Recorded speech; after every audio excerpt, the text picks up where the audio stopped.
Good morning, dear Dhamma brothers and sisters. It's good to see you as usual on the Sunday morning. Yeah, and it's always a happy occasion together to reflect and to understand more of the Buddha's teachings. As Sister mentioned, we are on a series. We are listening to different talks and sharings regarding the Sigalovada Sutta, which is the primary sutta, but there are also others that has got to do with human harmonious relationships. As human beings, we cannot help it but form relationships to other human beings through many well, you can say hundreds and thousands of years. Human beings have learned to rely on each other, other human beings, to get along with other human beings in order to live very well, safely and securely on this planet Earth. So therefore, we are going to look at this aspect, which is a very relevant aspect because we have friends and companions in our lives. But the Buddha wanted us to be able to recognize which are the friends and companions that are really sincere and those that seems like friends and companions, but they have other motives. They have other reasons for being our friends and our companions. So let us look at this a little bit more deeply.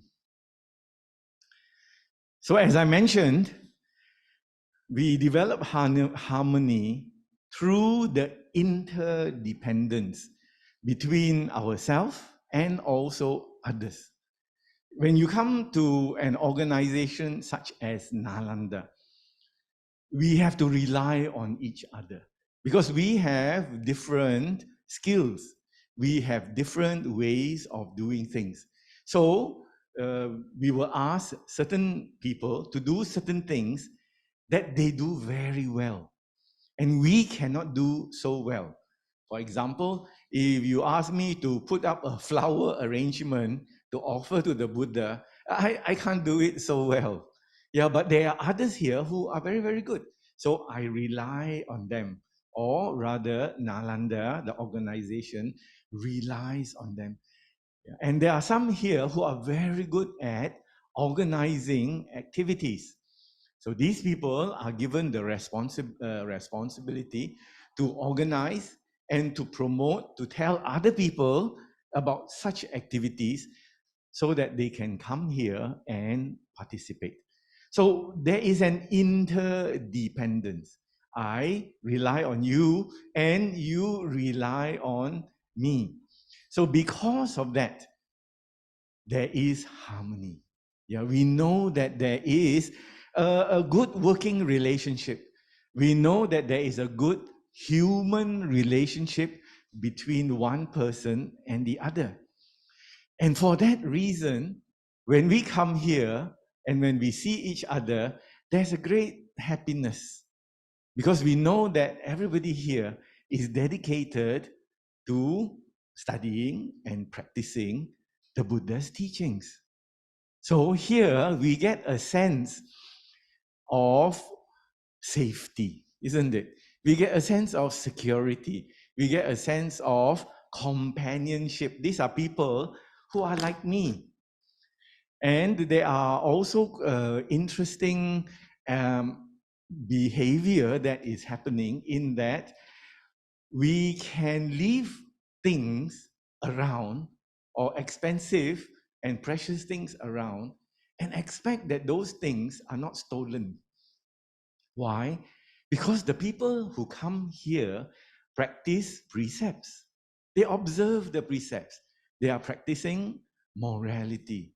So when you come and mix with this group of people, You don't have to be always on your guard, always, looking out for this thing and that thing and other things, which when you go to other places, you are advised, oh, please look after your handbags. Please look after your valuable things. They advise you immediately, look out for your things. But here, there is something, when we come to this center, there is something we don't say, but we expect it. We expect that everybody, when they chant the 5 precepts, at least while they are here, they observe these 5 precepts. So what happens then? When we mix with people who are observing the same precepts as us, we have a feeling of security. We have a feeling of safety. We don't always have to be alert, always watching. Is anybody going to take my things? Is anybody going to harm me?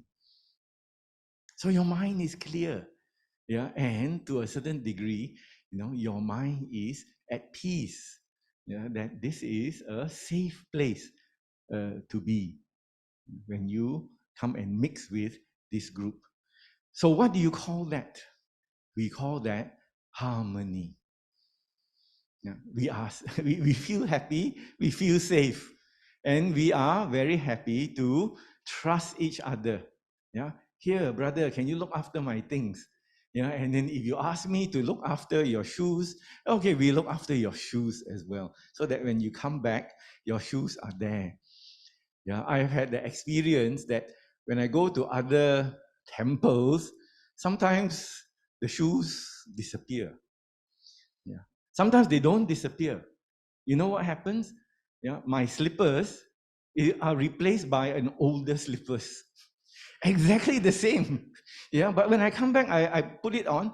Hey, it doesn't really fit me. Then I look closely. They look like the same brand, the same design, but they are much older. So somebody brought old slippers, look for the same type, yeah, wear that slipper, and then walk off. So it's a very strange thing, yeah, that has happened, has happened to me. But I would assume that here, we are more trusting of each other. So that gives us a sense of harmony. Yeah, there is trust, there is safety, there is security. So in Pali, there is this word, aviroda. Aviroda in a way means, the root meaning is not obstructing, yeah, not stopping you from anything, not stopping your natural behavior. So it's taken to mean, because you can do what you like to do, it is translated as, in English, harmony. So it is the smooth and pleasant functioning together of two or more parties. The harmony means two or more. Yeah, it could be 3, it could be 4, it could be 100, it could be 1,000. These 1,000 people, they get along very well. They do what they have to do, yeah, in a smooth and a very pleasant way. You feel happy doing it. So this is the important thing to look for when you think about harmony, aviroda, yeah, as explained by the Buddha in Pali. But to really achieve harmony, there are 2 aspects to this. Firstly, we must be in harmony internally ourselves. If we are very disturbed, if we are worried and we are insecure, that means we are not secure about whom we are, it's very difficult to develop harmony with other people. Because when other people approach us, come and talk to us or interact with us, the mind is not at rest. So how can this person with this sort of mind have a very nice relationship with other people when inside they are not at peace. So this is an important aspect of harmony. Yeah, there must be an internal security. There must be internal sense of safety. There must be some kind of strong, deep satisfaction or contentment within a person. Then only when other people with the same way of thinking come and mix with us, it's a good relationship. Harmony is there. We can do things together. Yeah, we can mix together very, very well. Yeah, that is the important thing about developing harmony. So, first of all, internal harmony, then we develop external harmony. So, societies, such as in Malaysia, in different parts of the world where you have many, many people, cannot develop without achieving strong harmony among the people in the groups. The other day, I was listening to a talk by a very, very clever lecturer, and he explained harmony in a way that struck my mind. And he talked about, he is not Chinese, but he talked about the history of China. You know, in China, the civilization grew out of the Huanghe River. It's a mighty big river. And because a lot of water flows through it, during the rainy seasons, there will always be floods at different parts of the river. Yeah, sometimes it might not flood at the beginning part, but it might flood in the middle part. So all the people would suffer. And then if it doesn't flood in the beginning, in the middle, it floods at the ending part. Yeah, and so those people there would suffer. Now, during China's history, the country was not always unified. And as you know, it was only unified when the first emperor, by force, yeah, by aggression, he conquered the whole place. When he conquered the whole of the country, he forced everybody at the beginning of the river, at the middle of the river, at the end of the river to work together to control flood. And that was the first time in China's history they managed to live and control the flood of this great river. Only when they came together, when they were separate countries, actually, they could not control this river. So that is an example of harmony. When people have the same mind, they are able to work together, the society of that country will achieve progress. But when in this country, everybody is polarized. You know, one says this, one says that. They are at extremes. They don't see the same picture. Yeah, and as you know, during China's history, they fought each other, they killed each other. They were not a united people until the first emperor came along. So now you can see the great river Huanghe, yeah, is well managed. Yeah. I mean, every now and then it does flood, but it doesn't kill so many people, yeah, as it used to, yeah, during the ancient days. So Aviroda is an important word for every organization, for every group, even within the family, even within husband and wife, parents and children. It is very, very important. So we've looked at parents and children, husband and wife, etc. Today, according to the Sigalovada Sutta, the order, we are looking at friends and companions. So this is what I have been emphasizing. Where there is harmony, yeah, there is happiness. Where there is happiness, people progress. people will develop. Yeah, they will have a better quality of life when there is harmony. So this is what we are trying to achieve within our small group, yeah, to have harmony within our organization, so we can be more effective, we can be more dynamic, we can achieve our objectives together. So what did late Chief Venerable Kesari Dhammananda say about this? He said, yeah, and he was very, very sharp, yeah, in recognizing this fact. A society grows through a network of relationships which are mutually intertwined and interdependent. A society such as ours is very, very complicated, very complex. You know, the government, right down to the local councils, right down to the people who look after each section. Yeah, it's a very complicated group of people working together. So the more they respect each other, interdependent, and they are also intertwined. Yeah, if the relationships are good and in harmony, that society will grow. So this is recognized by late Venerable Dr. Kesari Dhammananda, and he wrote it in this book, a Happy Married Life, a Buddhist perspective. Yeah, if you can get a copy, you can get more advice from late Chief. So coming to the group that we are interested in learning more about, friends and companions.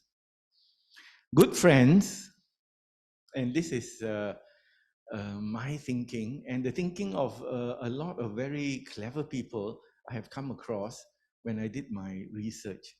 Good friends, yeah, can you read it? It's a little bit blur. Anyway, good friends are very important to our happiness and to the quality of our lives. I assume everybody here has many, many friends. Yeah, but and why do you make friends with these people that you know? Yeah, because they add some kind of happiness to our lives. We like to get along with them, to live and to reach out to others, to share life's special aspects. Sometimes we meet friends because we like to go out and eat together. Sometimes we like to go out and walk the town together or attend exhibitions together. Yeah, there are sometimes different groups of friends. We join that group for different reasons, for different things, for different activities, but it gives us a sense of belonging and satisfaction. Yeah, even if you have friends that you go shopping together, there is a sense of satisfaction and belonging. This group of friends will help me go and look for good bargains, good discounts. Yeah, I can buy things with them, and then I can show them, oh, yeah, does this thing suit me or doesn't suit me? Yeah, those are your special friends for shopping. Yeah, which you also might be the same friends for other things like going on holidays, etc., etc. So friendship is an opportunity to learn about ourselves, to mature as human beings, and to open up to what life is all about. Now, when we have friends, we are happy to do more things. But when you don't have friends, you are just alone. Of course, yes, you can do those things, but you are not so encouraged to explore new things. Because let's say you want to go travel, you want to backpack or something. Yeah, let's say you want to backpack through India, and you want to see the holy places that other people don't see.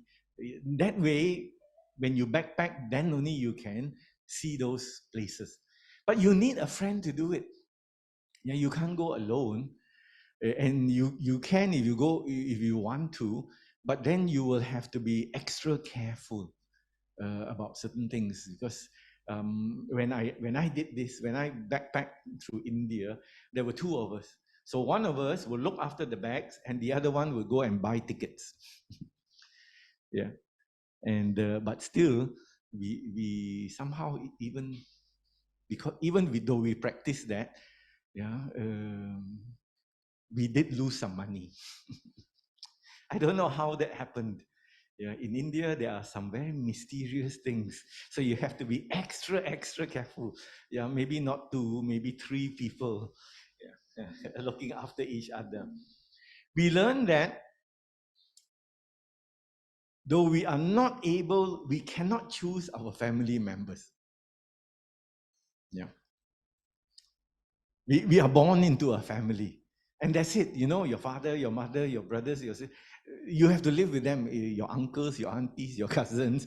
That's the way you have come into this world. But your friends, you can choose. You can choose. If you don't like them, you can go and mix with those other people. And if you think you don't like these people to do certain things like traveling, you go and find others to travel with. So you can choose, yeah, whomever you want as friends. And it doesn't take long, yeah, we will also realize this.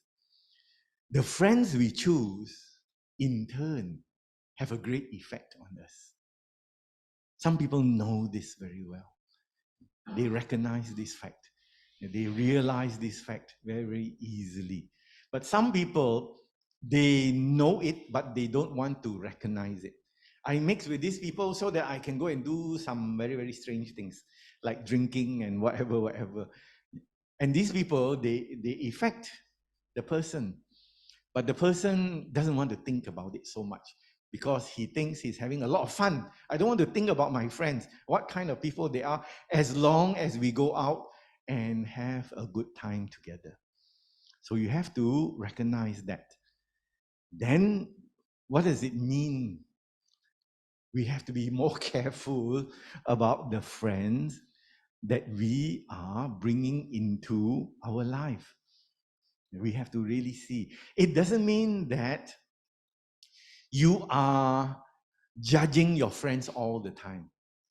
But when you meet them and understand their character, you have to know what this person is really all about. Because later on, I will share with you what the Buddha recommends, what the Buddha teaches us about friends. And there you can see sometimes we rely on our friends a lot. When we are not in a good position, when we can't think properly, when we are in a way heedless, we are not totally attentive to what is going on, we need our friends to look after us. So therefore, make sure that you are trusting the people that should be trusted as your friends.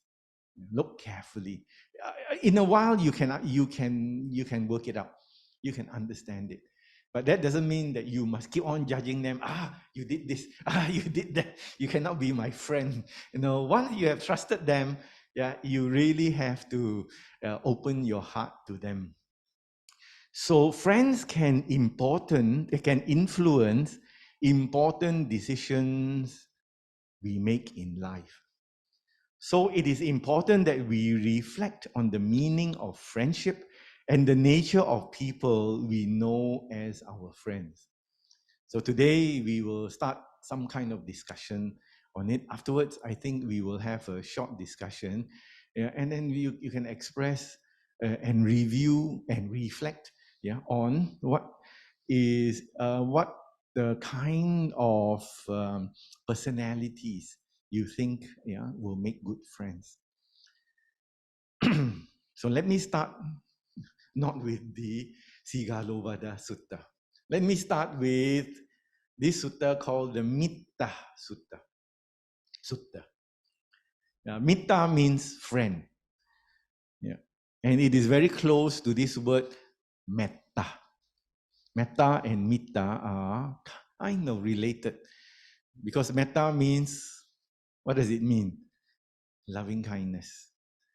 Yeah, and mitta means friend. So if you have a friend, you need to radiate loving kindness to this friend. So the Buddha said to the monks around him, monks, a friend endowed with 7 qualities is worth associating with. Which 7?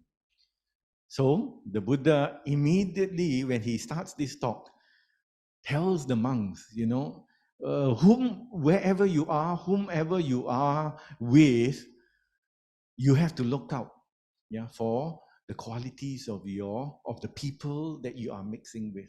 And if there are these 7 qualities, then you can accept this person wholeheartedly as your friend.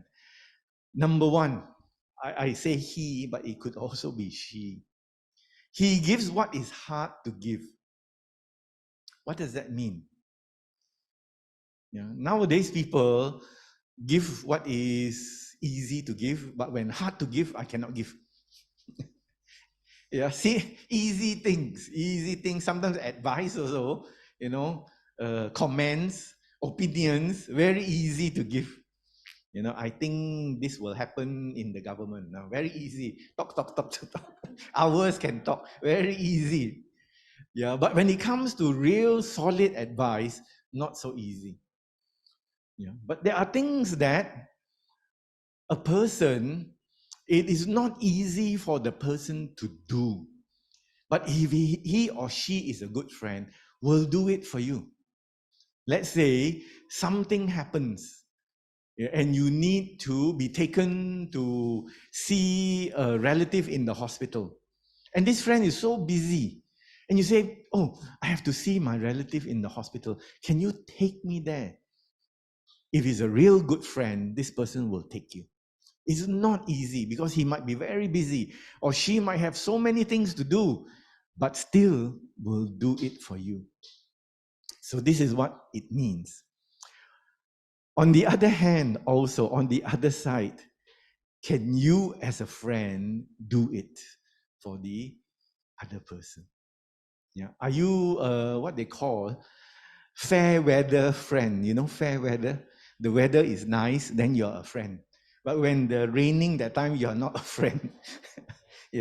When there is thunderstorm and lightning, oh, this friend disappeared. So a real friend gives what is hard to give. He does what is hard to do. When you really need somebody to do a certain thing, this good friend will step up and do it. Don't worry, I will take care of it. Now that is a real friend. But some people, they disappear. The minute you need their help, hey, where did he go? And you don't see them. And their phone number is always on, always go into messaging. You cannot contact them. He endures what is hard to endure. That means it's not easy to be your friend. Sometimes you might lose your temper. Sometimes you might say very, very unkind things. This friend doesn't go away. He endures it. He knows that you are undergoing some kind of stress. And so he doesn't disappear the minute you start saying unkind things. He endures it because he knows that you are a good friend. You are not like this. Only during stressful time, you become like this. So he endures it. He reveals his secrets to you. All the things that is very, very, very important, but shouldn't tell everybody. He tells you. And he keeps your secrets as well. Not that you tell him something and then the next day whole town knows about it. He won't do that. He will just keep those secrets very close to his heart or her heart. And when misfortune strikes, he doesn't abandon you. So as you know, some friends, when you have problems and when you are not as rich or affluent as you used to be, some so-called friends no longer will be there. But this friend, a real friend, yeah, even in during the misfortune, the times of misfortune, he will still come and support you. Doesn't change. It's the same.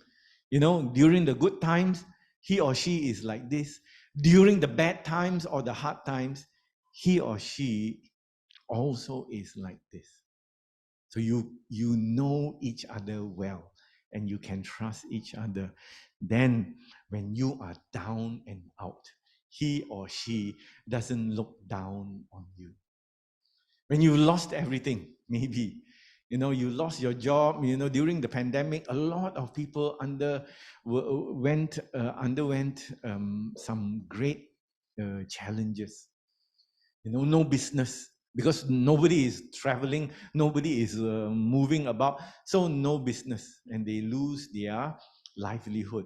Yeah, a good friend will not disappear thinking if I mix with him some more, you know, he might want to borrow money from me.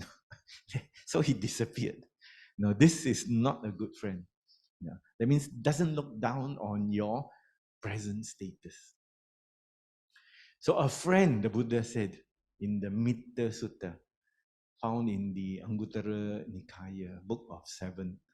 Yeah, because there are 7 advice, you can find it in the book of 7. This is the organization of the Anguttara Nikaya. So if you see 5, that means there are 5 pieces of advice, or 1, then 1 advice only given by the Buddha in the Anguttara Nikaya. So the Buddha says, a friend endowed with these 7 qualities is worth associating with. So now let us go into the Digha Nikaya Sutta number 31, the Sigalovada Sutta. Yeah, what does the Buddha say in this actually is a very long sutta. That's why is put into this collection called Digha. Digha Nikaya means long collection. Digha is long.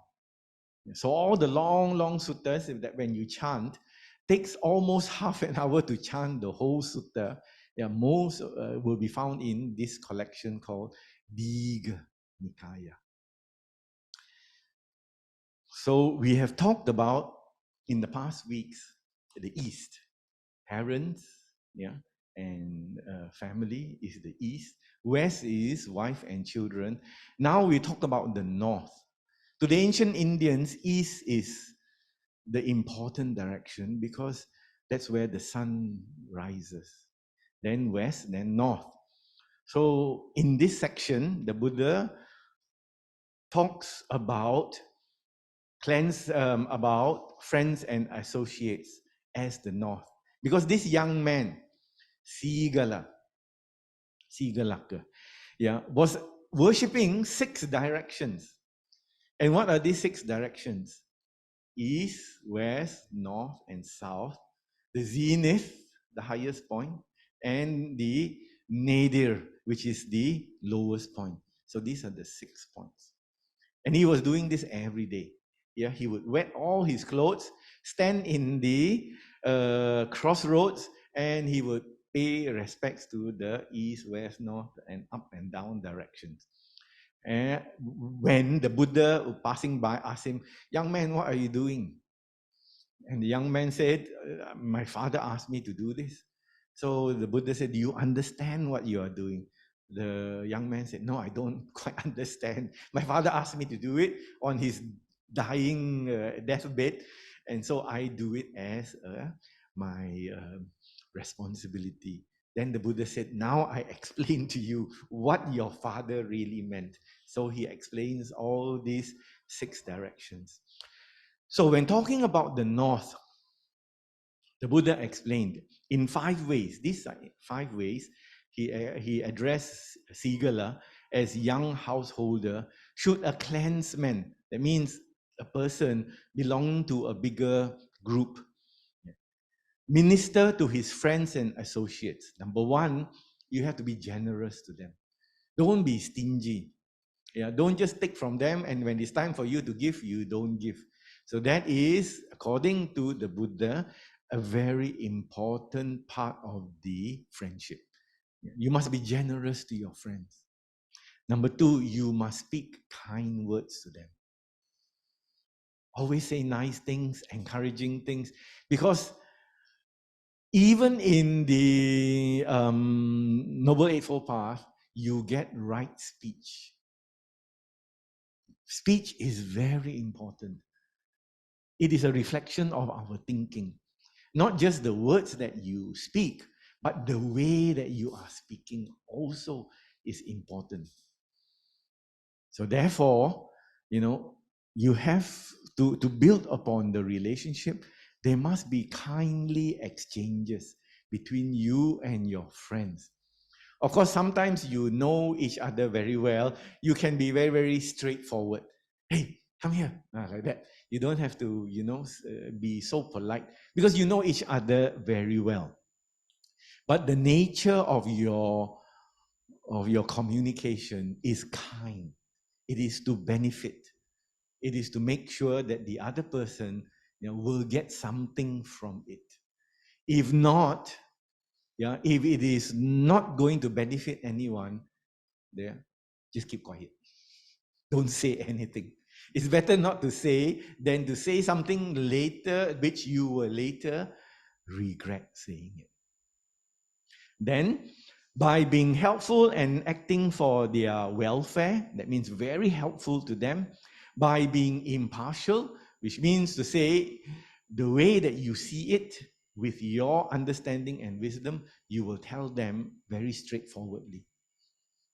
If they are going to make a mistake, say to them, you're going to make a mistake. This is my understanding.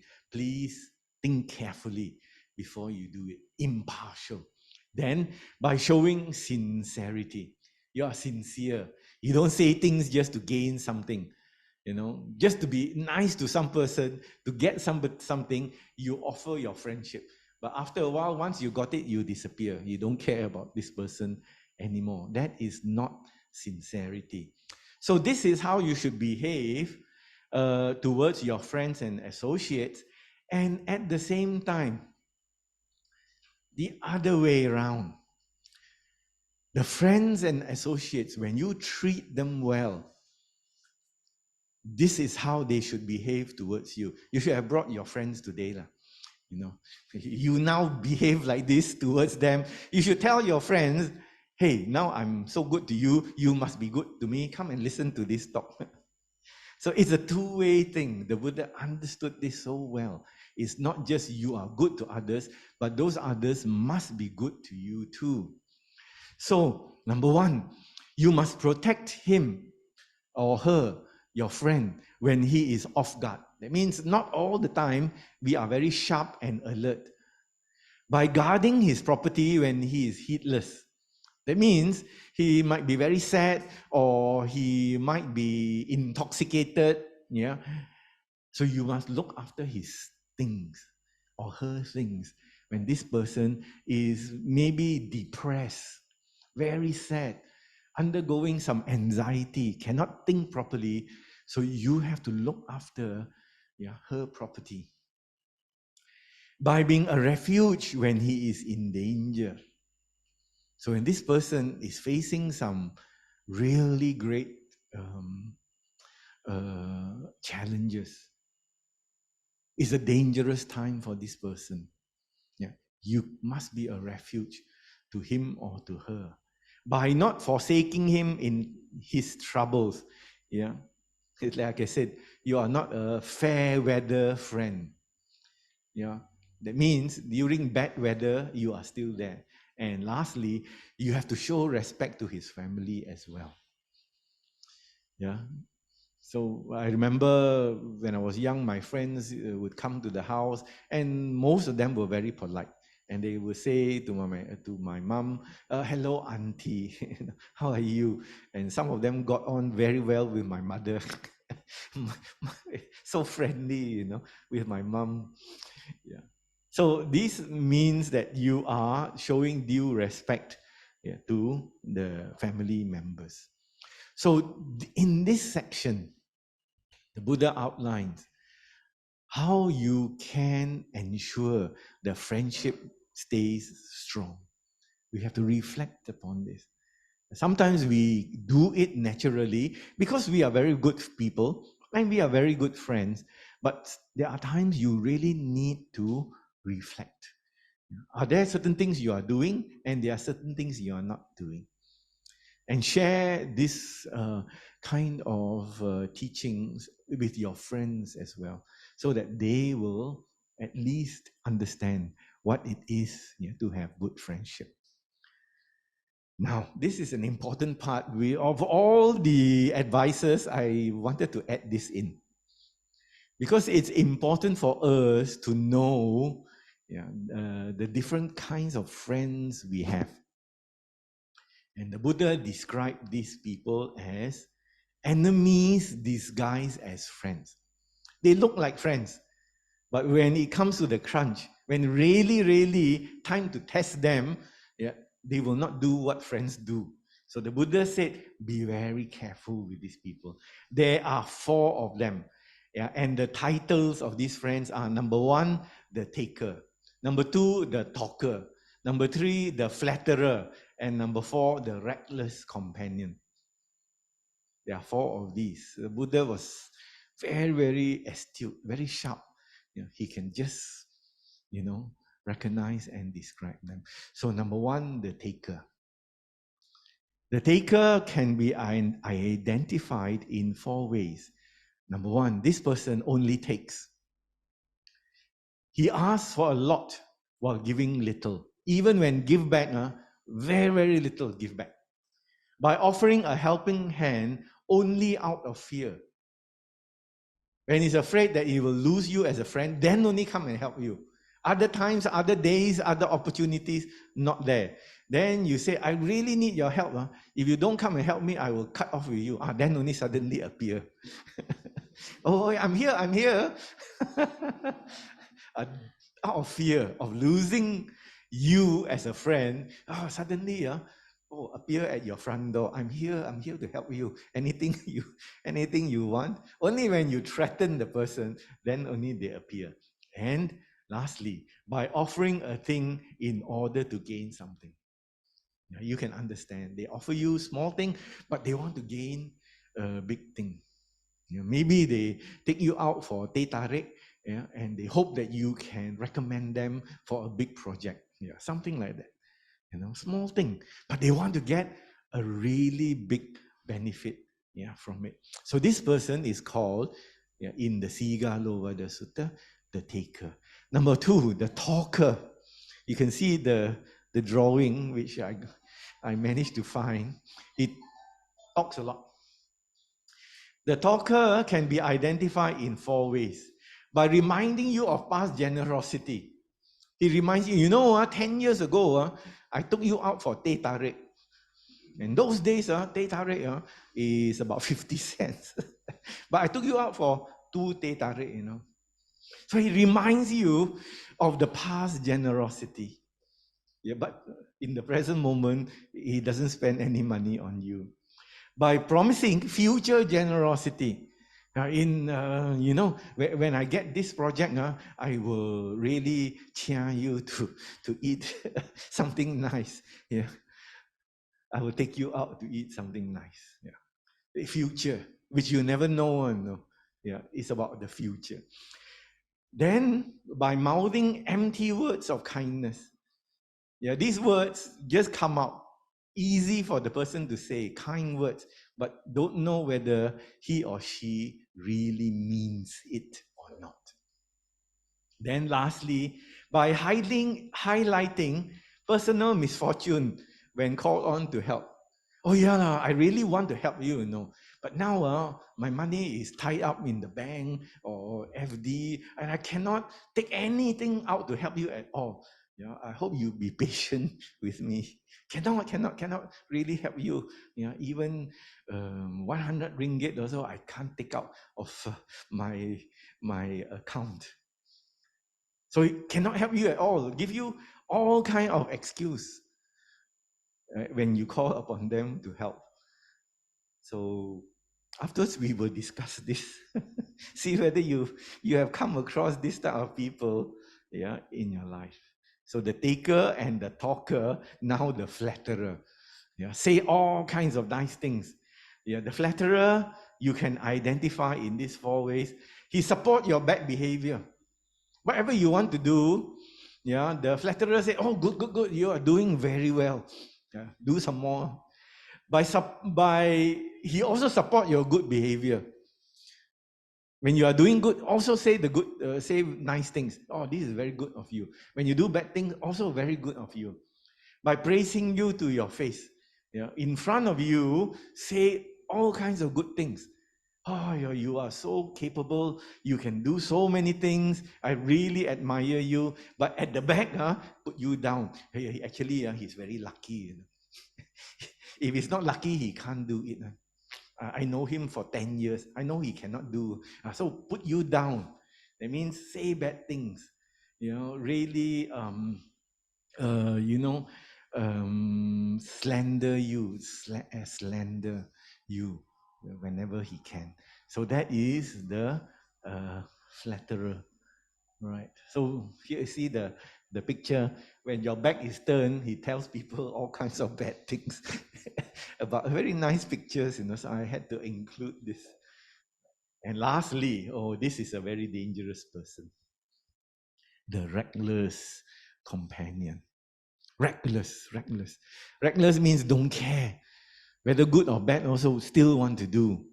The reckless companion, four ways. Number one, when you are interested in drinking and getting drunk, he will be there.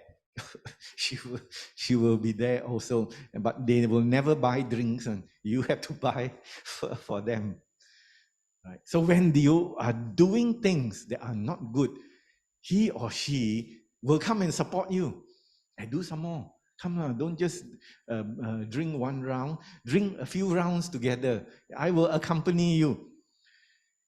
By accompanying you, roaming around at night. That means you go around looking for entertainment, wherever it is. Yeah, I don't have to describe it.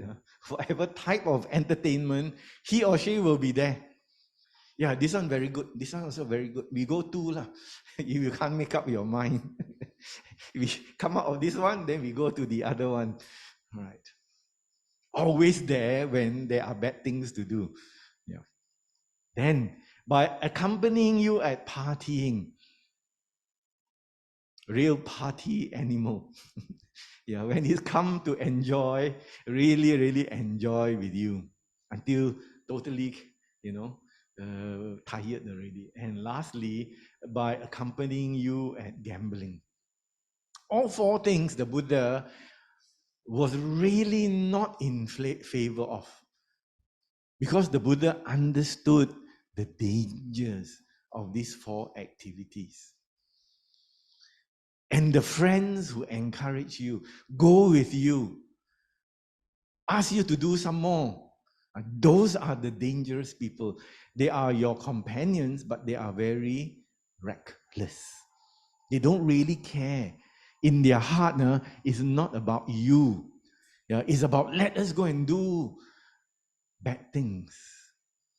Yeah. So in the deeper understanding of it, there are these two qualities called ahiri and anotapa. Have you heard of these two words? You have heard of hiri and otapa, moral dread and moral shame. You are fearful. You don't want to do bad things. And you are ashamed. You are shy to do bad things. This is the opposite. Ahiri and anotapa, meaning to say, when it comes to doing bad things, there is a sense of recklessness. There is. You tell me not to do. Why you tell me not to do? It's like that. I cannot do. I want to do. Don't tell me not to do. Because there is a sense of I don't care. I have to do it. I want to do it. It arises in the mind very fast. And if you are not mindful, you follow the advice because it is in the mind. It is built into the mind. It is built into the beautiful states of mind as hiri and ottappa. We also have it. Yeah, some people have a lot. Some people very little. Some people have more ahiri and anottappa than hiri and ottappa. These four are in the mind. It only depends on you want to listen to whom. Which is important for you, to behave well or not to behave well, to do whatever you feel is you are going to enjoy because it is instinctive. There are people in the world who do not want to control their instinct. That means when they want to do, they have to do. Because they say, I must be true to myself. You understand or not? They say, this is me. When I want to do, I must do. Because if I don't do, I am not being me. What nonsense. Silly, these people. But this is how they think. And sometimes this is how we think also. Me, I must do. I want to do, and I will like to do. And when I have done it, I will be happy after I have done it. The thinking goes on like this. Ahiri and anottappa. That's why we put into place precepts. So that the precepts stop it. Don't entertain this character of ahiri and anottappa. So this reckless companion is ruled, is controlled by ahiri and anottappa. So you have to be very careful of such friends and companions. And I would like to end with this sutta called the Diga Janu Sutta. What is the meaning of Diga? Long, yes. So this person, long something. I can't exactly remember, but his name is Diga Janu. So he is from the Kolia clan. And the Kolia are related to the Buddha because his mother, the Queen Mahamaya, was from Kolia clan. His father is Sakya clan. And if you go to Nepal, you can still find the Sakya people, but they are living in the hills. They used to control a very large part of Nepal's borders with India. Very, very successful, very rich. They grow rice, they grow fruits, they used to grow a lot of things and traded. So they were rich people. That's why the Buddha said, when I was a young prince, my father built for me 3 palaces, not just 1, 3. So they were very, very rich people. So this Korean man, Diga Janu, came to see the Buddha. And then he readily described himself. So we see whether we can understand Diga Janu or not. He said, we are lay people, said to the Buddha. We enjoy sensual pleasure. We like to eat, we like to listen, we like to do all kinds of enjoyable things. We are living crowded with spouses and children. We live together with them. We use fine fabrics, nice cloth, and sandalwood, nice smells. We wear garlands, scents, cream, handling gold and silver. Does it sound familiar? This is ancient India where they do, but now it's still the same thing. If the Buddha was alive, we will go to the Buddha and say, Yeah, Lord, we are using this, we have handphone, we have internet. Can you give us some advice?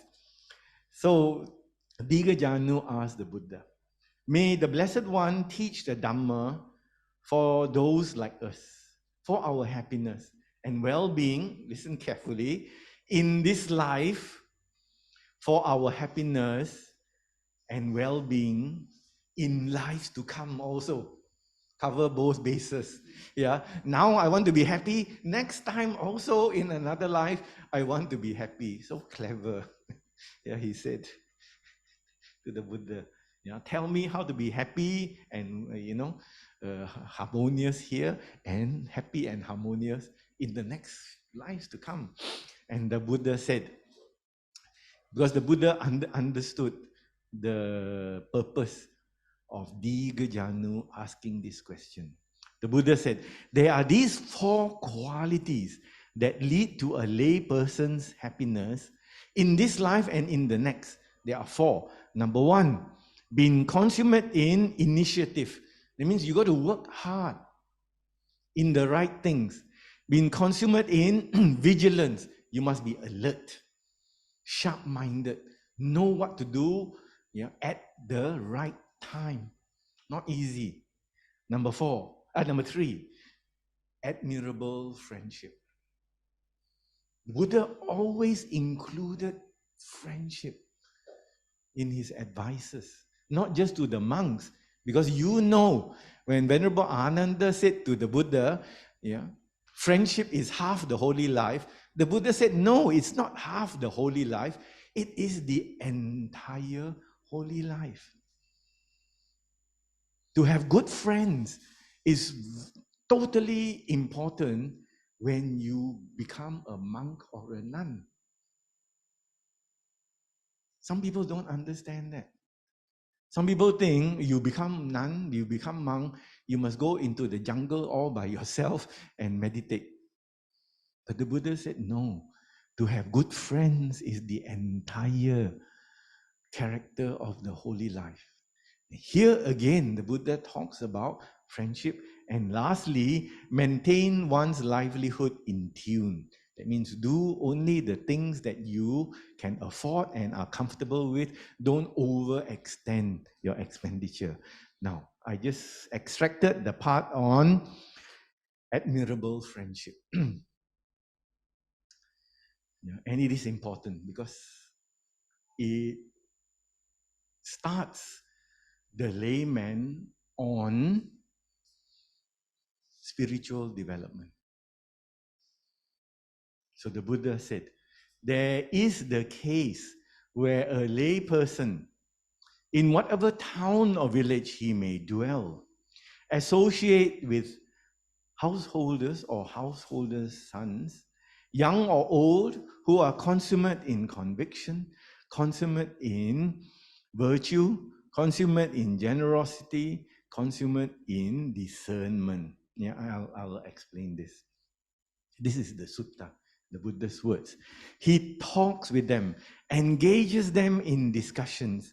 He emulates consummate conviction in those who are consummate in conviction, consummate virtue in those who are consummate in virtue, consummate generosity in those who are consummate in generosity, and consummate discernment in those who are consummate in discernment.